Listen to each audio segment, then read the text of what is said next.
Interpol, 20 years later. Interpol is an international criminal police organization, the main aim of which is an integration of efforts of national law enforcement bodies in member countries in the sphere of fighting with general crime.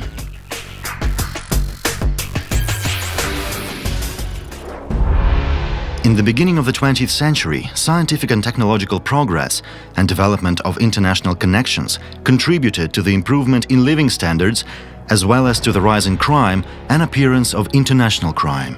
That's why the main topic of agenda at congresses and conferences of police services at that time was cooperation of countries in the struggle against international crime. In 1914, Albert I, Prince of Monaco, found himself in the role of a victim. Robbers stole a box with family jewels from his palace and passed out of sight abroad. Insulted by the robbers' impudence, the prince took an unprecedented action to call for cooperation of policemen of other countries and initiated the first International Congress of Criminal Police. 14 countries, including the Russian Empire, actively discussed the questions of coordination of police efforts in different countries in fighting against crime. It was then when the main principles, which Interpol has been following until now, appeared. They arranged to create an integral database and prepared the documents which simplified the extradition procedure. World War I pushed off the question of police cooperation for some time. In 1919, Richard Enright, head of New York Police Department, and Van Houten, captain of the Royal Marechaussee, or the Dutch Criminal Police, submitted a number of proposals for approval of police chiefs about how to organize cooperation of police agencies in different countries. Establishing of Interpol was finished by Johann Schober, former chief of Wiener Police. In 1923, by his initiative, the Second International Congress of Criminal Police took place in Vienna, which resulted in the establishment of the International Criminal Police Commission, a permanently functioning organization, on September 7, 1923.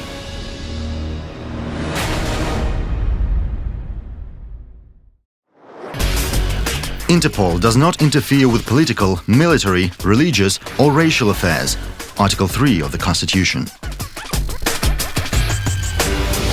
Among the main functions of Interpol are safe exchange of criminal information submission, police support, training and education of staff of member countries.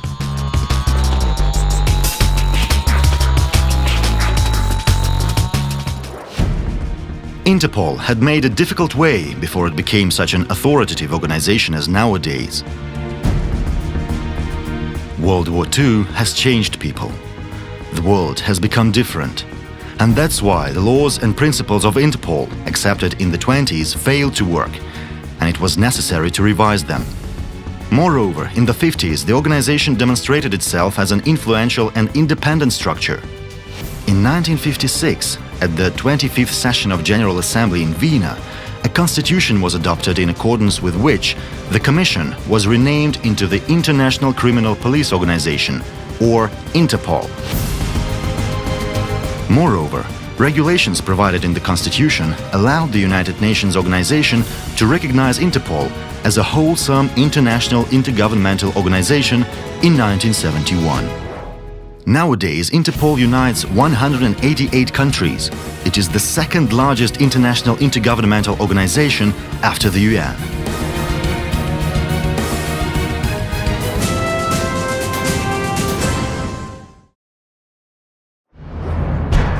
The idea of entering the Interpol appeared in the former USSR in late 80s. With the fall of the Iron Curtain, the country became open, but not only for legitimate actions. Crime actively developed its muscles, becoming a real threat to the country's security. By that time, even if there were opponents to entering Interpol in the upper echelons of power, the initiative of the Ministry of Internal Affairs got a principal yes. Besides the representative of law enforcement bodies of the USSR, the delegation included responsible workers of Customs Service, Ministry of Finance and Ministry of Foreign Affairs. The delegation successfully arrived at the headquarters of Interpol in Lyon, France. For 2 days, delegates thoroughly studied what Interpol was. After return to the USSR, they unambiguously stated that it was reasonable to enter Interpol. In September 1990, at the General Assembly in Ottawa, Canada, the USSR was unanimously accepted into Interpol. After collapse of the USSR, Russia became its assignee as a member of Interpol. In accordance with Article 32 of the organization's constitution, every member country shall appoint a working organ in one of its police institutions to provide constant communication with the Interpol General Secretariat and other countries, National Central Bureau.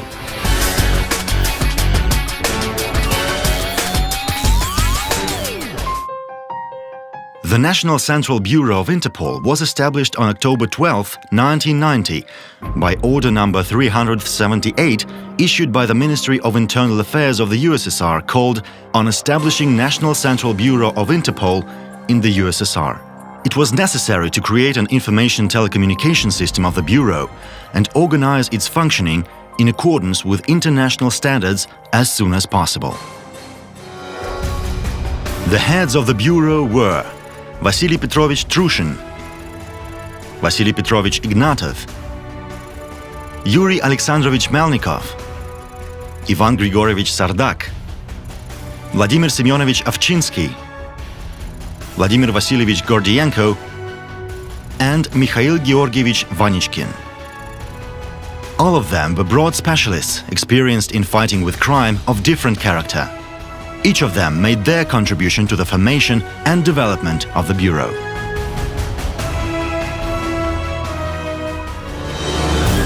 Since 2003, the Bureau was led by Police Major General Timur Anatolievich Lakhonin, a highly qualified specialist devoted to his profession and highly experienced in the sphere of international police cooperation. What are the main aims of Interpol in Russia now? Which are in priority to your mind? And which are in the first place? Our main aim is to change the status of everybody sought by Russia from wanted to arrested.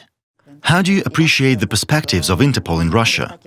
Talking about time limits, do you believe all the criminals will be deported in 10 years? Of course not. It's impossible. Speaking about our development, we're advancing along and together with the organization. Let's take a look at the technical aspect. First of all, it is the main aspect in the work of Interpol as an international police organization. If earlier it was possible to communicate by pigeon post, now there is a telecommunication system I-24/7, the sense of which becomes clear after decoding its name. This is Interpol, which works 24 hours and 7 days a week, I mean non-stop. And by means of improving the use of informational technologies and using innovative ones, we strive for higher efficiency in information exchange. Now there are about 1,500 people wanted through the channels of Interpol at the initiative of Russian law enforcement. Every year, Interpol detects the whereabouts of 100 to 120 people. It arrests 60 to 70 people and hands 40 to 60 criminals escaping judgment to Russia. Among the accomplished extraditions is the case of Sergei Butorin, the leader of the crime community Orekhovsky, deported from Spain in 2010. More than 20 murders were committed by his order. In 1997, 6 active members of this criminal organization were claimed into international search with the aim of arrest and extradition. Long-lasting work with foreign colleagues was carried on. Besides Butorin, Marat Polyansky was extradited to Russia in October 2009. In June 2010 occurred the extradition of Vladimir Tatarenkov, the Russian citizen and the leader of Sayan City organized criminal group. Since 1993, it was acting on the territory of Krasnoyarsk region and the Khakas Republic, murdering members of opponent criminal groups by request of the delegate of the Legislative Assembly of Krasnoyarsk region, A.P. Bykov. Another striking example of tight cooperation of Russian and foreign law enforcement is a sensational case of illegal selling of Russian brilliants by the company Golden Ada and its director Andrei Kozlinok, who was claimed an international search in 1996 on demand of Russian law enforcement for large-size fraud. In June 1998, he was arrested in Greece. At the definite stage of Interpol's development, some skeptics said that the aim of it was only receiving and processing of information and handing it over to corresponding departments. But we proceeded further. We started taking active part in planning police operations aimed at the arrest of criminals who hid abroad and their extradition to Russia. For the first time, officers of the National Central Bureau of Interpol in Russia effectively cooperated with the operative department of Russian Ministry of Internal Affairs, principally main department on economic crimes, when the first unique operation on the territory of several countries was carried out. It concerned documenting swindlers who stole jewelry, brilliants, gold and diamonds in Gohran at more than $180 million.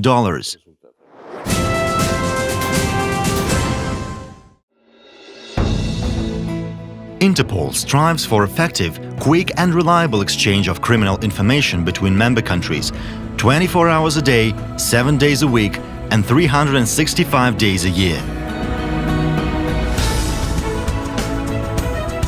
Communication with the outer world, in the interests of security of our country and society, doesn't stop for a minute. In June 2003, the Russian Bureau joined the global information telecommunication system of Interpol I-24/7, starting a new stage in information exchange. Russia was one of the first countries which installed and started to use it efficiently.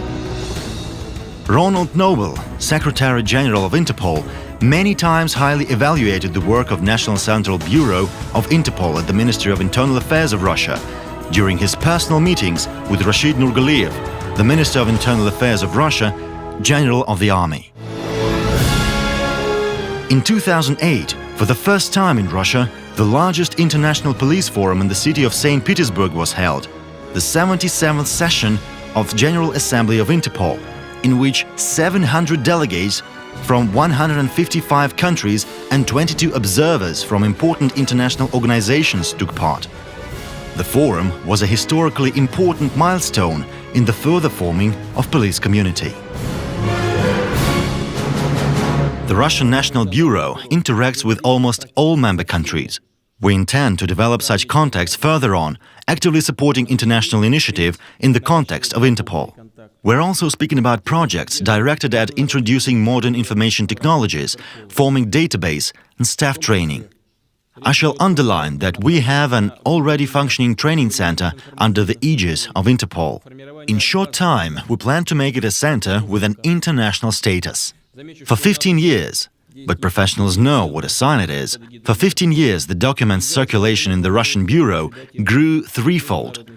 We feel the output of cooperation with Interpol, a practical one. Step by step, Russia stands for consolidation of international effort in fighting common challenge and threat to our country and citizens. Only together can we resist international terrorism and drug trafficking, create a barrier on the path of financial machinations and cybercrime, put an end to such a shameful phenomenon of the 21st century as human traffic. These objectives are among priorities of Interpol. To our mind, all member countries should cooperate and act from united positions, and not allow the practice of double standards. Only in this way unavoidable punishment will overtake criminals, including organizers of bloody terrorist acts. Professionalism, connectivity, honesty, objectivity of judgment, critical view, teamwork. This is a list of the main requirements to the employees of National Central Bureau. Much attention in the system is paid to ensuring high quality of the police staff training. In 2009, by the initiative of the Russian Ministry of Internal Affairs Directorate and the Interpol General Secretariat, the International Training Center was established under the aegis of Interpol and on the basis of the ministry's All-Russian Advanced Training Institute. It became an important step forward in raising the quality of training of qualified specialists within the law enforcement bodies of Interpol member countries. People trained here are ready to defend the rights of citizens not only in his or her own country, but other countries as well. Interpol develops special training programs for police, offers recommendations and briefings. During years of Russia's membership in Interpol, we have fully evaluated its role and capabilities in fighting with international crime, and first of all, with such dangerous phenomena as terrorism, drug smuggling and human traffic. The fact that Interpol today is one of the largest international organizations which replenishes its ranks every year and unites 186 countries clearly demonstrates its efficiency and significance for the world community. The Bureau's employee has to be multi-skilled. They are supposed to possess virtues of not only an operating officer, but occasionally of a diplomat and a politician, to know history, culture, peculiarities and laws of the country from which a criminal should be extradited. Professional brotherhood and partner cooperation of policemen of all countries are the basic principles of Interpol activity. Interpol is not a standalone territory with its own regulations and priorities. It is rather a powerful tool in the fight with transnational crime and international terrorism, an important instrument in the hands of the law and order staff in enforcing the inevitability of punishment principle. The National Central Bureau at the Russian Ministry of Internal Affairs has been protecting citizens' rights for 20 years, detected crimes, returned values, caught criminals. People with epaulets are behind all these cases. Officers for whom honor, state and justice are sacred words. Today, the Russian Bureau, according to opinions of the General Secretariat, takes one of the leading places not only in Europe, but in the whole world, as well by its technical equipment capabilities and compliance with the office standards. For 20 years, the NCB of Interpol at the Russian Ministry of Internal Affairs is performing assertive and efficient work. This work is also performed by 77 branch officers of the MIA, Departments of Internal Affairs in regions of the Russian Federation, which are the root system of Interpol's service in Russia. Since the Bureau's establishment, 450 extraditions and deportations of wanted and accused people were performed. More than 250 items representing cultural and historical value were returned to Russia. More than 21,000 of hijacked cars and about 300 missed individuals who lost contacts with relatives were found.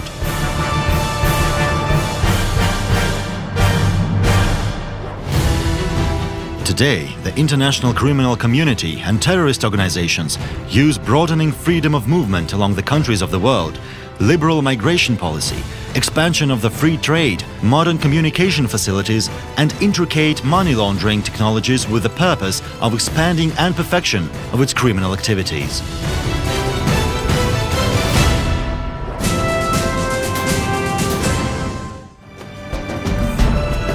On the international forums organized under the aegis of the UNO, the European Council and the European Union, this issue is discussed more and more frequently.